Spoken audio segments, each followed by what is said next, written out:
Well, hello everyone. I am back for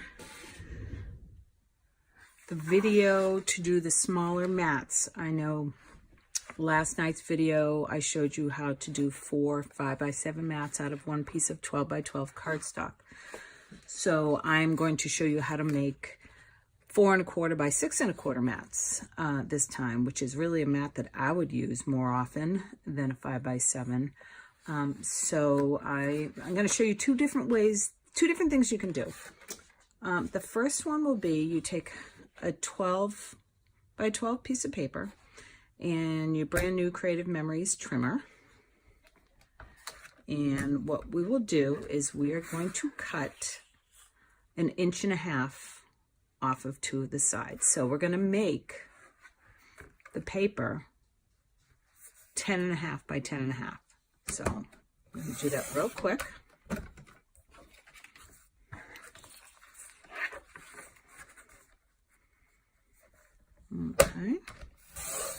Okay, so now we have a 10.5 by 10.5 piece of cardstock and 2 strips of paper that you can use later to make borders or whatnot. So you take your cardstock and you put it at 4.25. Now, the first cut is the hardest because the new trimmer has these white sight lines on either side, which should show you perfectly where 6.25 inches is, but the paper is here. This is the measurements, but you'll notice that as you move your blade, it kind of covers the numbers. So I kind of wish that was a little longer. So what I notice is where the white line is, it's 1 inch to the edge of the blade. So if I cut and I bring it to 7.25 inches, the blade's actually cutting at 6.25 inches. So that's the only time it's an issue though.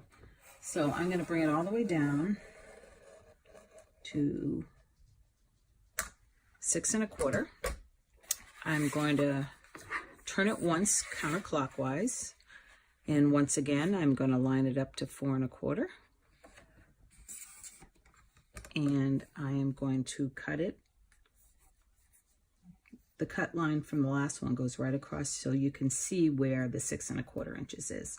So I'm going to cut it right to that cut line, and that gives us our first mat. I'm going to turn it once counterclockwise and put it to 4.25, and we're going to cut. That gives you your second mat.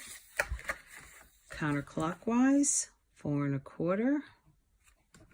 We're going to cut. And look at that, it cut so perfectly, it just cut the last one. So there I have 4 mats that are perfect for your 4x6 photos. Plus a little square, plus 2 borders, all from one piece of cardstock. Super easy, so you're not wasting. I hate waste. I'm going to show you one more thing, one more way to do it. So I'm going to move the trimmer for a minute. I'm going to take this Creative Memories border punch. This is the Flower Child border punch. This border punch cuts at 1.5 inches. How perfect. So I'm going to take our next piece of cardstock and I'm going to cut the border. It's another way not to waste. I'm going to go all the way down.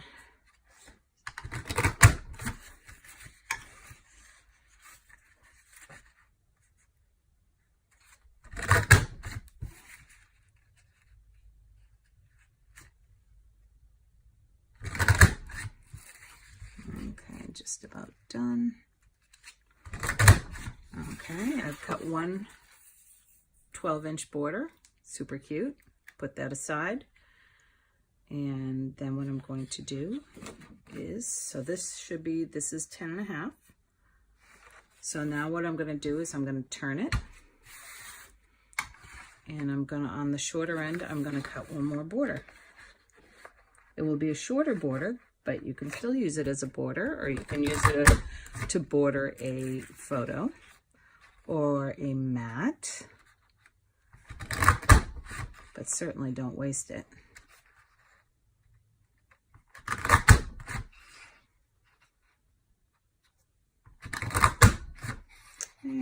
or punch should do it. Nobody's ever used these punches before. They're easy. It's just about lining up your paper here and covering the picture that's here, and it cuts a nice perfect punch. So there you go. We have 2 punches, 2 borders that we can save. Then what I'm going to do, now we have a 10.5 by 10.5 piece of cardstock that we can now do what we did to the last one to get our mats. So you cut it at 4 1/4 to 6 1/4, counterclockwise.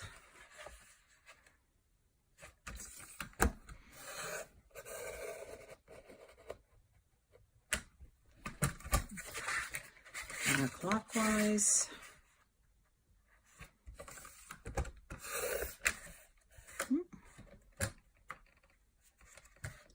I don't think I pushed that down enough, or did I? There we go. And counterclockwise. Always remember to push your blade down to cut. Cuts perfectly. Measurements are so clean. And there you go. So I have 4 mats. I have 2 borders and a little square that you can either use or not use. 1 piece of paper. See? Super simple. Thank you.